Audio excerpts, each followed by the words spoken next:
ادھر white line کی بھی یہی حالت تھی۔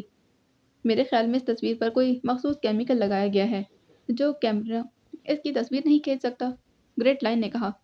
جی ہاں، مجھے تو ایسا ہی معلوم ہوتا ہے، وائٹ لائن نے بے چارگی سے جواب دیا۔ ٹھیک ہے، اتنی اہم اور قیمتی تصویر کے ساتھ ضرور کوئی خاص حرکت کی گئی ہوگی، گریٹ لائن نے کہا، مگر وائٹ لائن خاموش رہا۔ اوکے وائٹ لائن، اب ایسا کرو کہ تم فوراً تصویر سمیت یہاں ہیڈ کوارٹر پہنچنے کی کوشش کرو۔ گویا اس طرح رسک ضرور بڑھ جائے گا، مگر مجھے امید ہے کہ تم کامیاب رہو گے، گریٹ لائن نے کہا۔ بہتر جناب، میں آج ہی واپسی کا پروگرام بنا لیتا ہوں۔ وائٹ اسکارپین کے متعلق کیا حکم ہے؟ وائٹ لائن نے پوچھا۔ اسے چھوڑو، اس کی موت سے ہمیں کوئی فائدہ نہیں، گریٹ لائن نے سنجیدہ لہجے میں جواب دیا۔ تو وائٹ لائن وائٹ اسکارپین کی رہائی کا غیر متوقع حکم سن کر حیران رہ گیا، مگر مجبور تھا، باس کا حکم تھا، اسی لیے اس نے صرف اوکے کہا اور پھر بٹن آف کرنے شروع کر دیے تھے۔ بٹن آف کرتے ہی اسکرین تاریک ہو گئی اور مشین بھی بے جان ہو گئی تھی۔ وائٹ لائن نے تصویر اٹھا کر الماری کے ایک خاص خانے میں رکھ دی تھی اور پھر الماری بند کر دی۔ الماری بند کر کے وہ جیسے ہی مڑا، اسے بے تحاشا فائرنگ کی آواز سنائی دی۔ وہ بری طرح چونک پڑا، پھر اس نے تیزی سے جیب میں سے ریوالور نکالا اور دروازہ کھول دیا تھا۔ اسی لمحے ایک آدمی بھاگتا ہوا اسے ٹکرا گیا تھا۔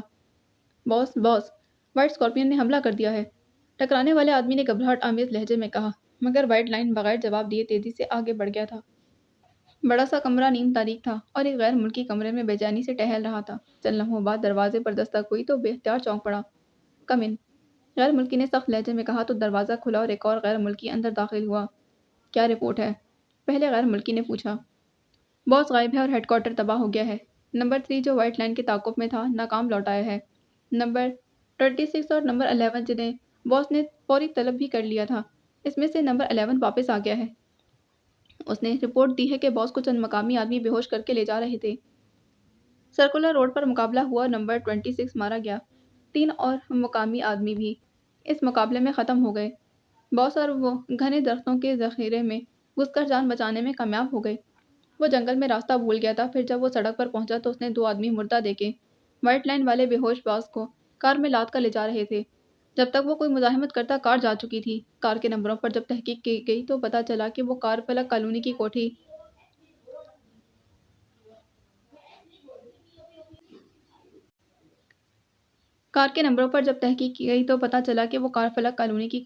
برج فلک میں جاتی دکھائی دی گئی۔ کار کے نمبروں پر جب تحقیق کی گئی تو پتہ چلا کہ وہ کار فلک کالونی کی کوٹھی برج فلک میں جاتی دیکھی گئی ہے۔ میرا خیال ہے باس وہاں ہے، آنے والے غیر ملکی نے تفصیل سے رپورٹ دیتے ہوئے کہا۔ ہمیں فوراً باس کو وہاں سے چھڑانا چاہیے، ورنہ وائٹ لائن والے گولی مارنے سے دریغ نہیں کریں گے، پہلے غیر ملکی نے پریشان کن لہجے میں کہا، جبکہ دوسرا خاموش کھڑا رہا۔ فوراً سب کو آرڈر کر دو کہ مسلح ہو کر تیار ہو جائیں، ہم فوراً برج فلک پر ریڈ کرتے ہیں، پہلے غیر ملکی نے تحکمانہ لہجے میں کہا۔ بہتر جناب، آنے والے غیر ملکی نے جواب دیا اور پھر وہ کمرے سے باہر آ گیا۔ اس کے جانے کے بعد کمرے میں موجود غیر ملکی نے آگے بڑھ کر ایک الماری کھولی اور اس میں سے ایک مشین گن نکال کر اس کا میگزین چیک کیا، پھر مشین گن ہاتھ میں لیے وہ کمرے سے باہر نکل آیا تھا۔ ایک راہداری سے ہوتا ہوا وہ عمارت کے صحن میں آ گیا تھا۔ یہ ایک بڑی سی کوٹھی تھی۔ کمپاؤنڈ میں اس وقت 10 کے قریب مقامی بدماش اور ایک وہی غیر ملکی موجود تھا۔ ان سب کے ہاتھوں میں مشین گنیں تھیں۔ چلو، آنے والے غیر ملکی نے جو ان کا انچارج تھا انہیں کہا، اور پھر وہ وہاں موجود 4 کاروں میں سوار ہو گئے تھے اور پھر ایک کے بعد ایک کوٹھی کے گیٹ سے باہر نکلتے چلے گئے۔ صفدر کا فون ملتے ہی سیکرٹ سروس کا مخصوص ڈاکٹر کرنل نذیر اور اس کا سٹاف فوراً دانش منزل کے آپریشن تھیٹر میں پہنچ چکا تھا، اور پھر کافی جدوجہد کے بعد عمران اور بلیک زیرو کی جان بچا لی گئی۔ عمران اور بلیک زیرو دونوں کو ہوش آ گیا تھا۔ ڈاکٹر نذیر نے انہیں نئی زندگی پر مبارکباد دی اور پھر وہ عمران کے کہنے پر واپس چلا گیا۔ عمران اب آپریشن تھیٹر کی بجائے ایک آرام دہ کمرے میں تھا۔ اس نے حالات جاننے کے لیے جولیا کے نمبر ملائے تھے۔ دوسری طرف سے فوراً رابطہ قائم ہو گیا تھا۔ Julia speaking. جولیا کی آواز سنائی دی۔ عمران گو کمزوری محسوس کر رہا تھا، لیکن اس نے اپنے لہجے میں کسی قسم کی کمزوری کو نمایاں نہ ہونے دیا۔ ایکسٹرو اسپیکنگ، عمران نے سپاٹ لہجے میں کہا۔